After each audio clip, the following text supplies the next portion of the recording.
kids sit there and play with it and figure out, what relation each one is to the other one and things like that, and have a printer and print some reports and things. One idea I heard about at a similar type family where it was numerous families, descended from one common relative, was to assign a color for each, in other words, to name tag everybody and sort of indicate by color code which branch you were coming from. Oh, we could do that. Is that a good idea?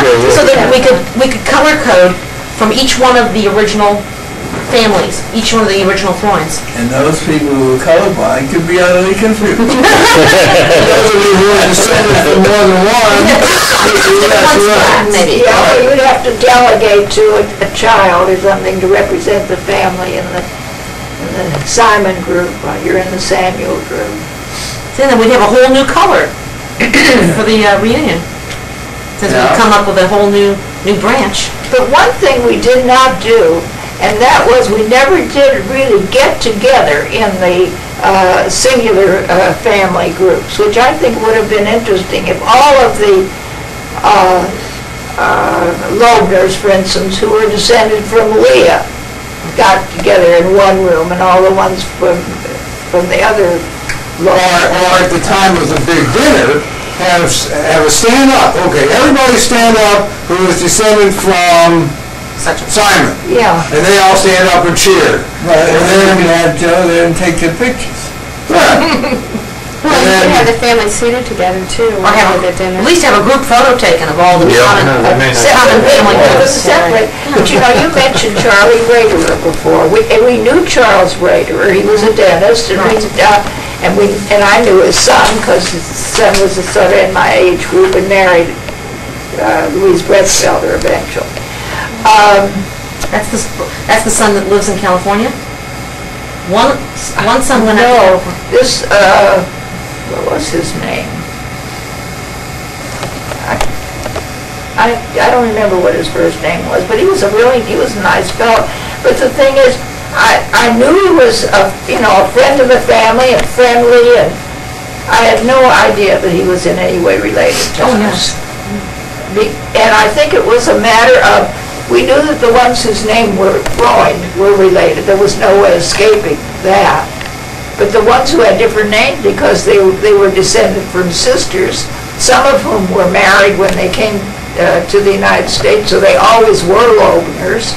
So it was always Mr. and Mrs. Loebner. It was not, cousins or aunts or something. Well, you were in a confirmation class with my father.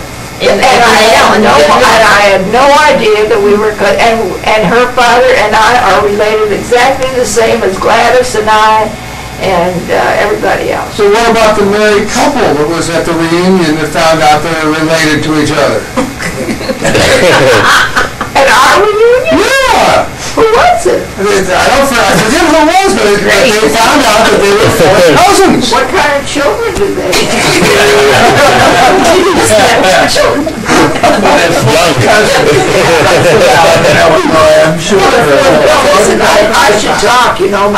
My great-great-grandfathers were brothers, which makes my grandfather's cousins and my mother and father were second cousins.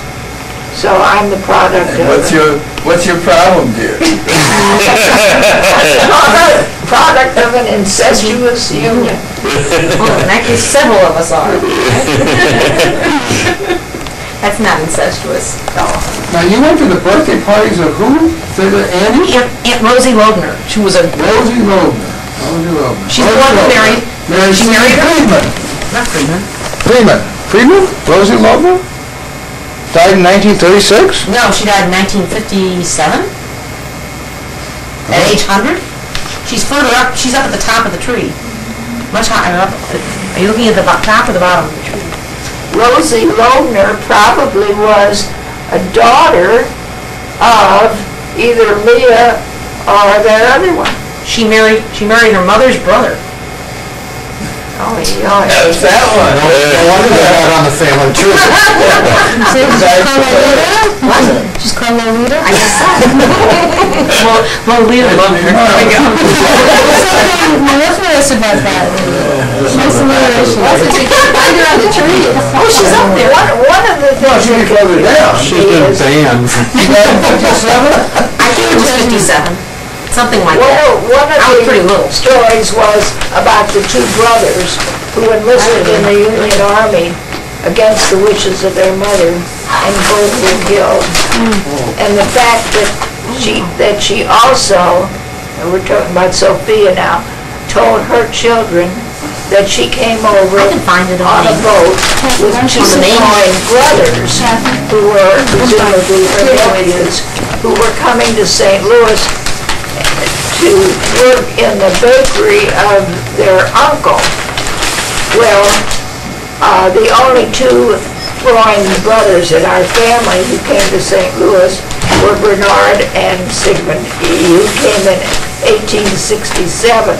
So if they enlisted in the Army and she came over in 1867, they were killed in some war other than the Civil War. So one of the stories is in error. But you know, it is possible to get the records if you know the names of her two sons who died. You can get from the U.S. Army whatever they have about where they were buried and how old they were, where they came from. Can I interrupt a minute? Did you talk to the young couple that helped us? They seem to be gone. Is that okay? We have a family war. Yeah, family. Supposedly, Oh, good, okay. supposedly the two sons that died are both buried in Newark, New Jersey. Good for me. And one has to, but they are buried in a Jewish cemetery. In Newark, New Jersey. At the Grove Street Cemetery, which is where the rest of my family is buried. What's the name of it? Grove Street Grove Street Cemetery. And that's the one that's dangerous, Very, yeah. where two people were actually killed Yep. by neighborhood thugs. Yep. And they only go there, they have armed guards surrounding it between Yom Kippur, between Rosh Hashanah and Yom Kippur, because it really is a rough neighborhood. Have you been down to Mount Sinai Cemetery? How'd you know all that? Were you taken down there? Now, where is that? That's in It's in South County. Right. Not close, they should rename it. You're right, it's not close. Well, it's a 20-minute drive, 30-minute drive. Careful.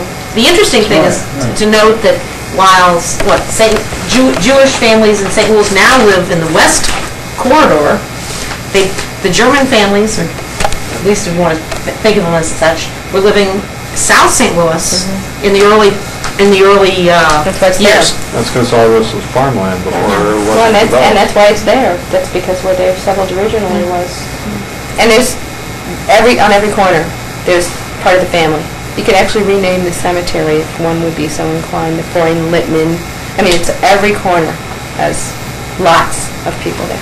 There's probably 1,000 graves down there. Is there more than that? Lots, tons. We were just there not too long ago. My father told a story. He said that it took so long to drive out there in carriages that people would go out there for a burial, and after they got there, they would have a picnic lunch In the cemetery? in the cemetery, and then they would conduct the funeral, and then they would get back in the carriages to go back into the city. But interestingly, as late as the 1960s, some family members said that there used to be an ice cream vendor on the corner, and they would go out for a Sunday afternoon, visit the graves, and have an ice cream. They made an afternoon out of it. This was not too long ago that this would go on constantly. They see sort of light. I guess. Party. I mean, Chinese, the Irish have a wake, and that's a great big celebration. But it was a big thing to go to the cemetery on Sunday afternoon and have a treat and then come home. And that was not, 25, 30 years ago. So more recently it was the same thing.